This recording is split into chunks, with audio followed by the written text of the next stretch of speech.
Hi, and welcome to the 601 Production Photoshop Tutorials.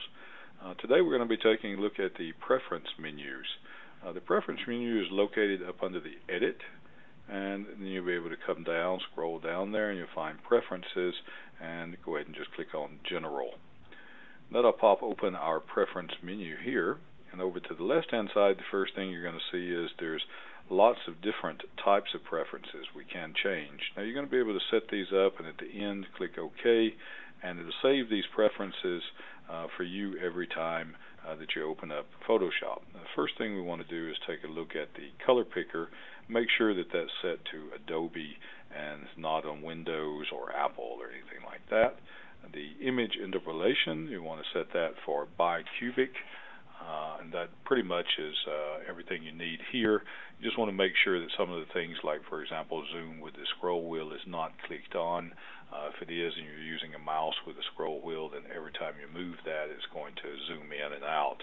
I prefer not to have that on. There'll be some other things. I'm not going to go into each one of the menus. The best thing is to take a look at yourself, and you'll be able to find most everything that you can change in here.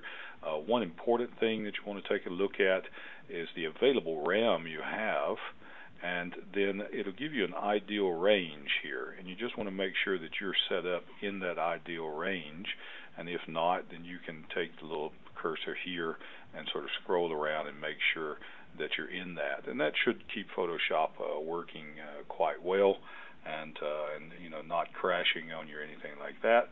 The other thing you want to take a look at is where is it going to be writing the files to which disk, scratch disk is there, and you might want to just set that up to whichever disk that you want to be using there. The cursors, you're going to be able to change the size whenever you're doing some painting or things like that. If you would like to have a little bit larger area that you're going to be using, you can put that on a full size. I prefer to have mine on normal. Test it out yourself, see which one you like best. The other thing which is probably important is by default your units of measurement is going to be set to inches most of the time, being from the US. If you're working with web design, you'll want to set that to pixels. Everything in the web will be in pixels. You'll want to set that up on the pixels there. Your print resolution, 300 should be fine.